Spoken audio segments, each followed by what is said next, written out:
बात करते हैं चैप्टर नंबर 60 ट्रिकोमेट्रिक रेशियो, त्रिकोणमितीय अनुपात। तो पहले बात करते हैं त्रिकोणमितीय लैंग्वेज का एक वर्ड है जो बना हुआ है ट्राई यानी तीन, गोण यानी पथ या भुजा या साइड बोल सकते हैं, और मेट्रॉन यानी माप। तीन भुजाओं का माप त्रिकोणमितीय, त्रिकोणीय जिसमें तीन कोण हो, थ्री एंगल्स हो या जिसमें तीन भुजाएं हो, उनका जो माप है, उनका जो रेशियो उसको हम बोलते हैं त्रिकोणमितीय रेशियो या त्रिकोणीय अनुपात। त्रिकोणीय अनुपात बनता है हमेशा समकोण त्रिभुज का, समकोण त्रिभुज, राइट एंगल ट्रायंगल।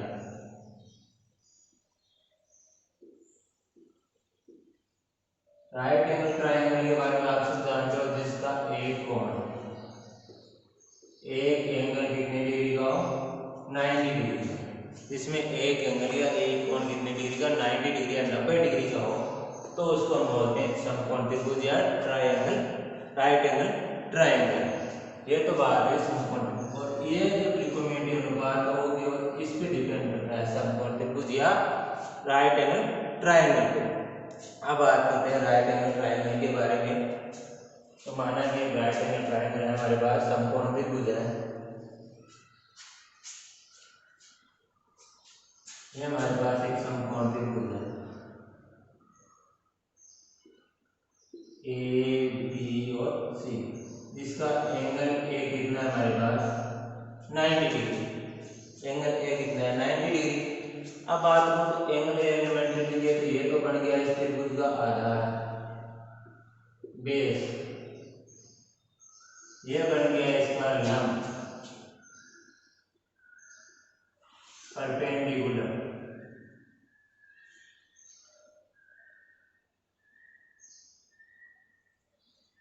परपेंडिकुलर, और यह बन गया इसका कर्ण, हाइपोटेन्यूस, हाइपोटेन्यूस। अब बात करते हैं इसके करंट। देखो इस 90 डिग्री के अलावा दो एंगल हमारे पास बचे, एंगल बी और एंगल सी, जो हमेशा होंगे एकट एंगल यानी न्यून कोण, एक्यूट एंगल यानी न्यून कोण होंगे। यदि एक कोण समकोण या राइट एंगल बन जाता है, एक कोण 90 डिग्री बन जाते हैं, तो बचे हुए दो कोण क्या होते हैं, न्यून कोण बनते हैं हमेशा। तो ये हो गया, जिस लाइन पे जिस रेखा है जिसके ऊपर एंगल बना है वो जाएगा आधार, और जिसके ऊपर क्या बना है, उसको लंब डाला है, परपेंडिकुलर डाला है, तो उसको बन जाएगी परपेंडिकुलर। और 90 डिग्री के सामने वाली साइड, 90 डिग्री के सामने वाली साइड हमेशा क्या कहलाएगी, हाइपोटेन्यूस या परपेंडिकुलर कहलाएगी। ये तो आपको भी जनरल नॉलेज नहीं। अब बात होते हैं त्रिकोणमितीय, इसी पे डिपेंड है त्रिकोणमितीय रेशियो। जो हमारे पास है 6, पहला हमारे पास है साइन, दूसरा है कोस, तीसरा है टेन, चौथा है कॉट, पांचवा है सेक, और छठा है कोसेक। ये हमारे पास 6 त्रिकोणमितीय रेशियो, त्रिकोणमितीय अनुपात। इस प्रश्नावली में हम इसी की वैल्यू निकालेंगे। साइन थीटा या साइन की बात करें तो साइन में बात करें, जैसे कि मैं साइन की बात करूँ तो हो जाएगा साइन में। अब इसमें देखो दो है, बी और सी, कौन सा एंगल है तब क्या होगा, कौन सा एंगल है। यदि एंगल बी लो, ये तो 90 डिग्री, इसकी वैल्यू नहीं, हमें दो न्यून कोण है, एक्यूट एंगल है, उनकी वैल्यू निकालनी है। साइन क्या करेंगे, साइन बी हो तो क्या ले, और साइन सी हो तो हमारे पास क्या ले। इसके लिए हमारे पास कुछ सूत्र है, वो देखते हैं। देखो उनकी वैल्यू निकालने के लिए कुछ सूत्र है, तो देखो पहले बात करते हैं साइन। साइन का होता है लंब बटा कर्ण। लंब यानी हमारे पास हो गया परपेंडिकुलर,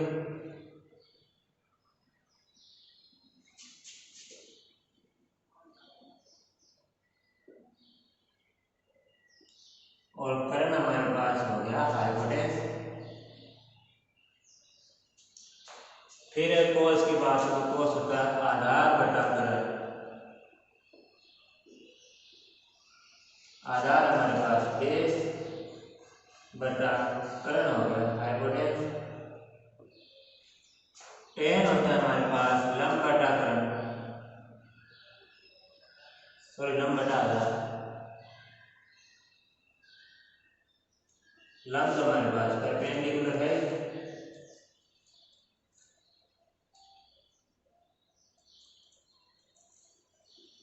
और आधार हमारे पास क्या है, बेस।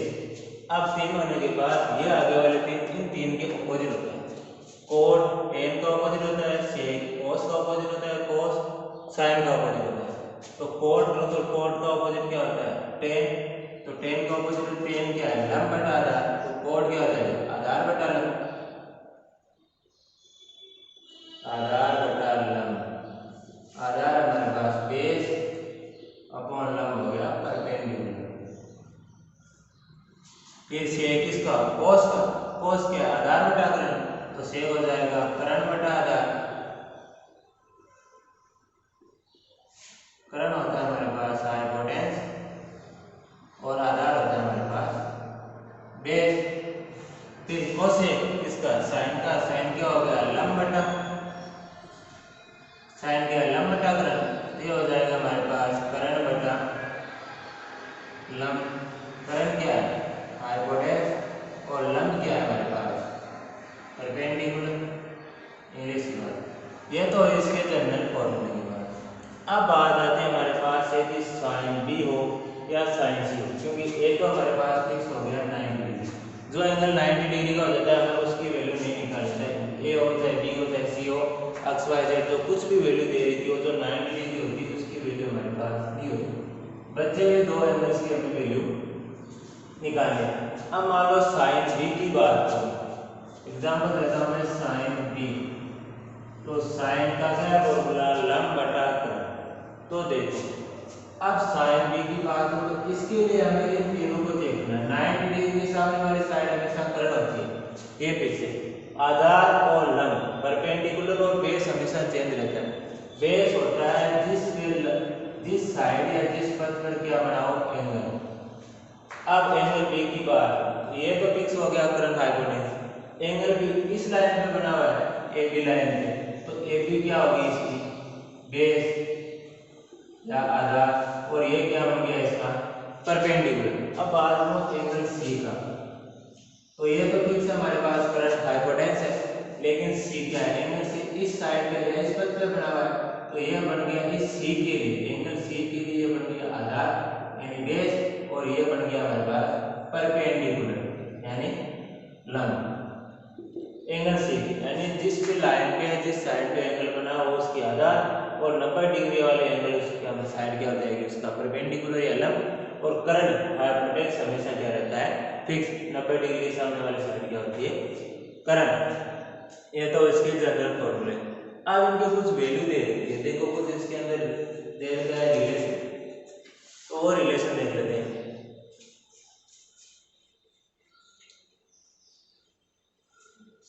रिलेशन हमारे पास क्या है,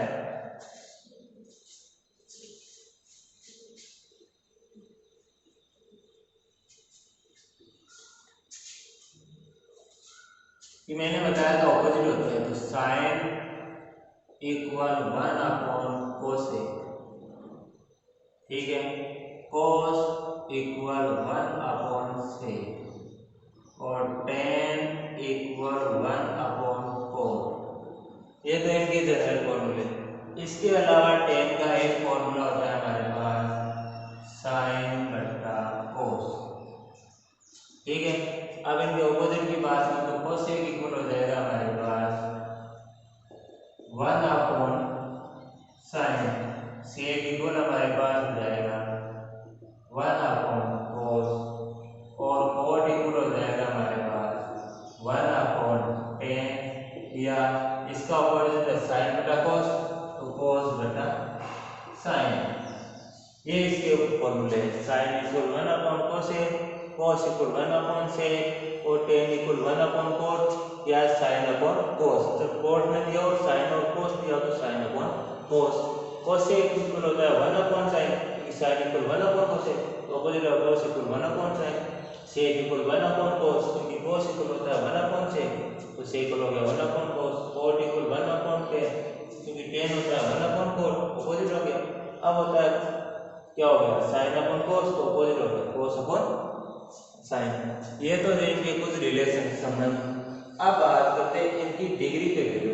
जो कुछ वैल्यू, कुछ फिक्स वैल्यू है, जैसे कि 0 degree, sin 0, sin 30, sin 45, sin 60, sin 90, ये कुछ फिक्स वैल्यू होती है। उनकी वैल्यू हमारे पास कुछ क्वेश्चन में काम आएगी, वो देखते हैं। देखो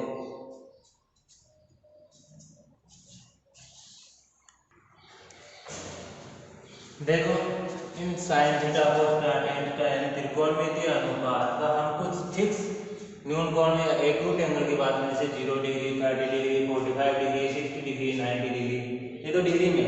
यही बात करें तो मैं रेडियन में, तो 0 डिग्री का रेडियन भी 0 हो जाएगा हमारे पास, और 30 डिग्री का हो जाएगा π/6, 45 हो जाएगा π/4, 60 डिग्री हो जाएगा π/3, 90 डिग्री हो जाएगा π/2 रेडियन में, और पाई की वैल्यू हमारे पास होती है 180 डिग्री।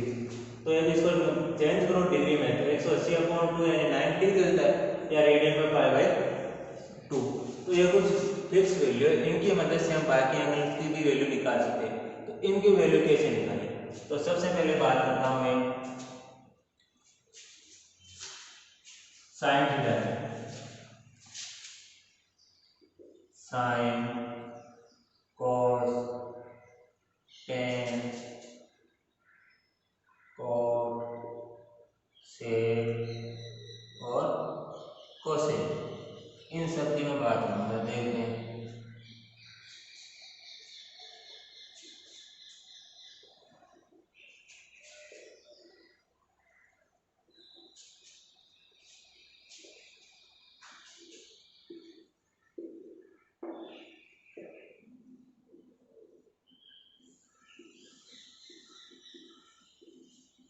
देखो पहले बात, जो सिंपल से इस टेबल को याद करने का सिंपल सा तरीका है वो मैं आपको बता रहा हूँ।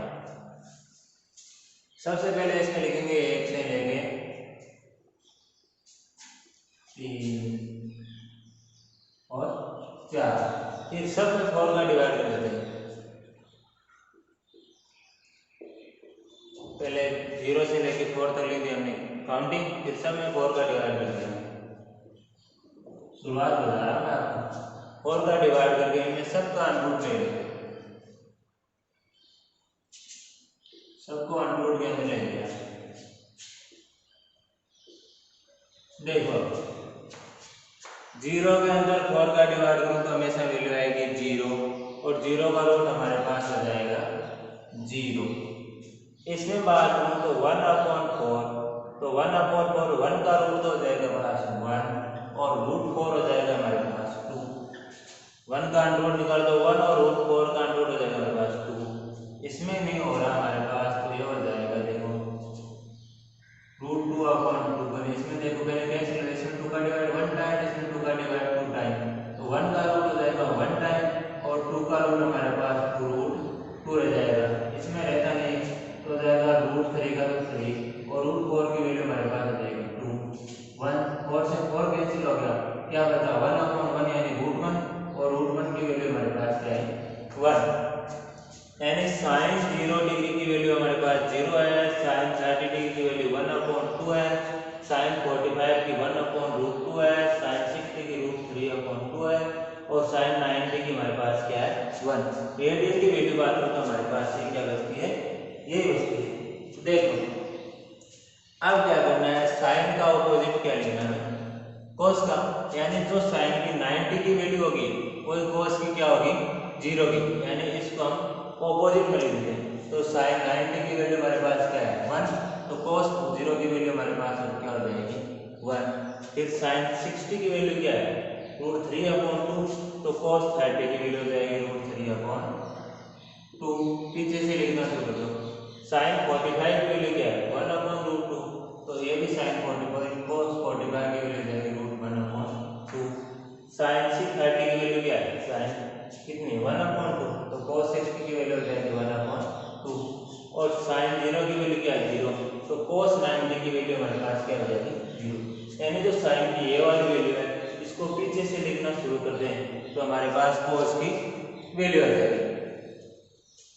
अब देखो मैंने बताया था टेन इक्वल आपको साइन बटा कोस, यानी साइन के अंदर कोस का भाग देते हैं तो टेन आ जाएगा हमारे पास साइन बटा कोस। तो साइन की वैल्यू के अंदर यदि मैं कोस की वैल्यू का भाग देता हूं तो टेन की वैल्यू हो जाएगी। तो बात करते हैं 0 और 1 की। तो देखो 0 में यदि 1 का भाग दिया किसी भी नंबर का भाग दो तो वैल्यू हमेशा क्या आती है 0। 0 के अंदर किसी भी संख्या का यदि मैं भाग दूं तो उसकी वैल्यू आएगी हमेशा 0। और यदि 1 के अंदर मैं 0 का भाग दूं तो उसकी वैल्यू आएगी हमारे पास इस ट्रिग्नोमेट्री में रेशियो में अनंत, इन्फिनिटी। यदि 0 में किसी संख्या या किसी नंबर का हम डिवाइड करें तो उसकी वैल्यू हमेशा हमारे पास आती है 0। और 1 के अंदर यदि मैं 0 की डिवाइड करूं या किसी नंबर में 0 का डिवाइड करूं तो हमारे पास क्या आता है इन्फिनिटी। तो हम ध्यान रखेंगे यदि 0 में यदि 1 की डिवाइड कर रहा हूं तो हमें 0 लिखना है और 1 में यदि 0 का डिवाइड कर रहा हूं तो हमें वहां क्या लिखना है इन्फिनिटी। तो देखो साइन अपॉन कोस, 0 के अंदर 1 का भाग दिया तो हमारे पास आ गया 0। 1/2 के अंदर √3/2 का भाग दूंगा मैं तो क्या आएगा देखो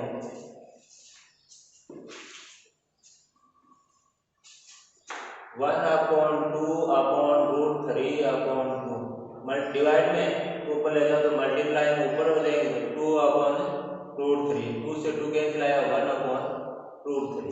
तो इसकी वैल्यू हमारे पास आ गई 1/√3।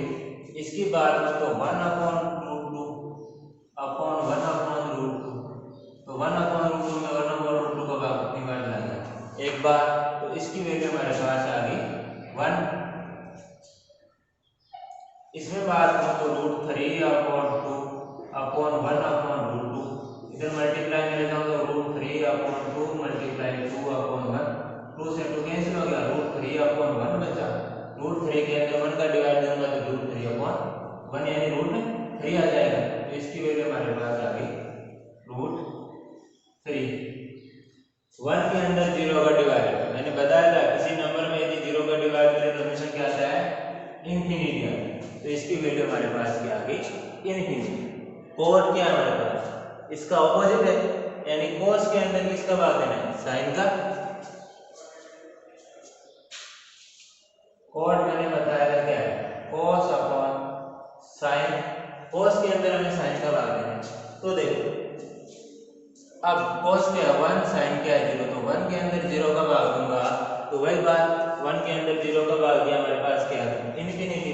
तो 1 के अंदर 0 का भाग दूंगा तो इसकी वैल्यू हो जाएगी हमारे पास इन्फिनिटी। दूसरा तरीका इसका है कि जैसे हमने साइन के साथ कोस की वैल्यू निकाली कि पीछे से लिखते जाओ, इसी प्रकार कोड की वैल्यू भी टेन की क्या करो पीछे से लिखते जाओ, वही वैल्यू हमारे पास आ जाएगा √3 1/√3 और 0। ये पीछे से लिखा तो cos 90 की वैल्यू कितनी आएगी 0, फिर क्या आ जाएगा √3/1 सॉरी 1/√3 फिर 1 का 1 और √3 और इन्फिनिटी। अब बात करते हैं सेक। सेक किसका ऑपोजिट होता है cos का, यानी cos सेक इक्वल हमारे पास होता है 1/cos।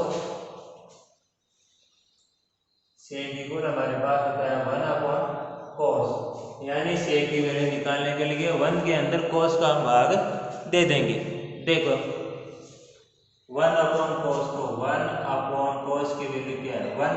तो 1 के अंदर 1 का डिवाइड करें तो वैल्यू हमारे पास आ जाएगी 1, यानी इसकी वैल्यू कॉलम की वैल्यू हमारे पास सेक 0 डिग्री की वैल्यू हमारे पास क्या है 1।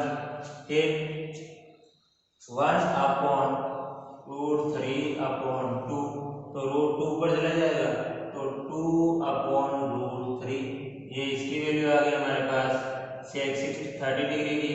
फिर 1/1/√2 तो √2 ऊपर चला जाएगा √2/1 यानी √2, इसकी वैल्यू हमारे पास आ गई